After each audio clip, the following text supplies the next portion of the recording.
And the first thing I want to say is to truly negotiate, you must be able to walk away. If you are limited by not being able to move, there not being any other jobs in the area, you really can't negotiate, and you sort of have to take what they'll give you. But before you go into a job, you should know the market, know the going rates, be realistic about how much value this position adds to the marketplace. So if you're someone who stocks shelves at a supermarket, that's not bringing a lot of value to the marketplace. If you're running a marketing or sales position, you could potentially bring a lot of value to that company and to the marketplace. Know the supply and demand. Are there a lot of people out there that do what you do? I think there are a lot of people who are qualified to stock shelves. You're not really set apart in any way. There's no specially trained skills. You're not a trained professional per se, such as a welder who might have a certificate or an electrician who has a certificate. And people can't just go into those jobs and immediately have the certificate. It takes time. It takes an apprenticeship. It takes, for some, a college degree. A teacher, for example, needs a degree. So those positions cannot be filled by anyone. If you're going to turn burgers, the barrier to entry is pretty low. Not saying it's not a good job. I'm just saying there's more people out there who can fill the job. So just know that the fewer the people that can fill your job and the more value it adds to the marketplace, the more leverage you ultimately have. If possible, let the company make the first offer. So then they'll set the price. But you have to be aware that it's likely going to be a low offer, and you have to be able to withstand this blow if you had something a little higher in mind. The next suggestion is when you counteroffer, do not end in a zero. Do not say 50,000. Do not say 45,000. Pick a specific number. It feels very calculated. You can also include at other places they're paying XYZ, right, to prove your validity. So you could say something like, I would like $21.25 per hour. That's a very specific, it's very calculated. It doesn't actually have to mean anything. They just will think that you put more thought into it and you're really trying hard to come up with a reasonable offer. If they can't move on the salary itself or the hourly wage itself, remember that any number in a contract is negotiable. You could ask for more PTO days, vacation days, a different 401k match, maybe a sign-on bonus, moving bonus, right? Look at value aside from the salary itself. So my last interview experience was back when I was applying for graduate school. And the first time I applied, my resume was not nearly as good as the second time, as I could have had more work experience. I still had a respectable interview, and it was ultimately a good experience. I was able to meet some of the administrators and my future professors, and this was kind of my way of getting my foot in the door and knowing what to expect the following year when my resume would have the necessary work experience to meet the minimum standard to qualify for the program. So this was my version of preparation, applying once when I wasn't necessarily up to par. But to my surprise, I was actually placed on a wait list after my first year, but ultimately did not receive a seat.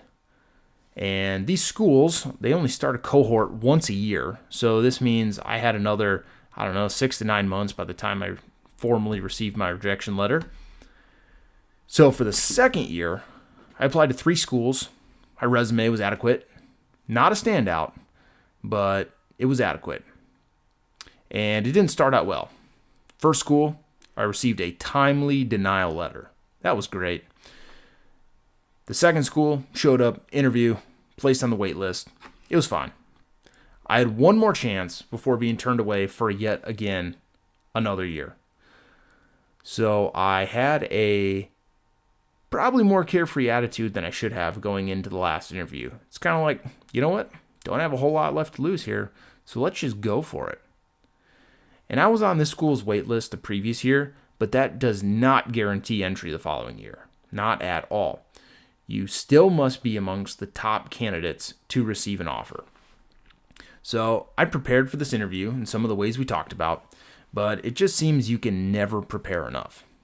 So my interview with this school from the previous year told me many of the questions would be about my support system and how I planned on making the transition from working full-time to studying full-time. And they even recommended bringing in a member of your support system. So this could be a spouse, family member, parent. The school, they really wanted to know that you could do well in the transition. So I arrived in a timely manner, like we talked about, dressed in a gray suit, blue shirt, and a tie. I actually asked both of my parents to accompany me. They've been pretty supportive throughout all of my endeavors. And upon entering the building, I received a name tag, welcome packet, which has the itinerary for the day. All of the interviewees, about 20 in total, we gather in this commons area, right? So there are small tables, seating for 4. So there were 2 applicants and their support system at each table. There are about 10 staff members, a couple of which secretary, dean of the program, and the rest were professors. So each applicant would have 2 formal interviews for the day, 3 staff members in each interview, and the applicants will all be interviewing independently. So many of the questions were fortunately similar to the prior year. Some of the cliche questions about my strengths and weaknesses, others were how I would help a struggling classmate, but they all focused on personal issues rather than academic issues, because their philosophy was that all the applicants received an interview because they already had the academic horsepower to handle the coursework, so they weren't really worried about it. It was just the social adjustment, right, the lifestyle adjustment that caused the majority of problems for students. And this program had a reasonable pass rate, so their approach must be valid. My preparation for these interviews not only gave me an idea of how I would answer these questions, but it also let me know that I wanted to say something that would make me stand out. Because after all, there were 100 candidates who had interviews, and only 1 in 3 of those with interviews would actually be accepted. So at the end of my first interview, which was only scheduled for 15 minutes, they asked, "Well, we've covered all of our questions. What else do we need to know about you?" And I thought to myself, this is the perfect time to say something memorable. So I reply with what I think is the absolutely most ridiculous answer I could think of. And yes, I actually rehearsed this, which is kind of embarrassing to say. So I respond, "I'm a pretty normal guy." And the look on their faces, it was absolutely priceless, right? So these individuals, they're doctorally educated, and there are some bright minds interviewing me. And I just said that I'm a pretty normal guy. Well, they respond by saying, "This is the part where you're supposed to impress us, right?" So I reply, "I'm a normal guy, but don't mistake that for average." I said, "I don't have an average drive to succeed. I don't have an average desire to do well in this program. I don't want to be average at my job, right? I want to be amazing. I want to be inspiring. By normal, I have typical interests for someone my age. I'm easy to talk to. I have a reasonable sense of humor, and I like to have fun." So by this point, there was a grin on some of their faces, and I think this was still a shock factor from how I answered the question. But again, I was at the point where I had already been denied by one school, put on the wait list for a second year at school number 2, and was really hoping I wouldn't be put on the wait list for school number 3. So I'm like, what else can I do? So skip ahead 2 weeks, and I actually received an acceptance letter from this program. So this program, they send out acceptance letters to the top 25 candidates almost immediately. The other 5-10 slots, they're highly debated upon by the staff, so those actually aren't offered for another couple months. So this means my average resume, combined with my memorable interview, landed me a top spot. Sure, this may be circumstantial, but you know what? I'm giving credit to my answer for why I'm in the program today. And I can say this because my resume definitely didn't stand out amongst the other highly qualified candidates who are interviewing, which I know because they are my classmates and I speak to them regularly. So also note that I did not tell anyone ahead of time that I was going to say something this ridiculous. I did some practice interviews, and no, this was not one of the responses that I practiced. So after the interview, I also didn't tell anybody I said this. Only after receiving my acceptance letter did I finally tell friends and family what I said. And as you can imagine, there were many face palms with disappointing glances. I could only respond by saying, it's hard to argue with the results. So this just goes to show that sometimes giving a cheeky answer can actually work to your advantage. So many people, including myself, during my first year interviews, say these cliche answers. They get asked about their weaknesses. They find a weakness that's actually a strength. My biggest weakness is I'm a perfectionist. Well, guess what? No one cares. Perfection sucks. I can name dozens of reasons why being a perfectionist is actually a weakness.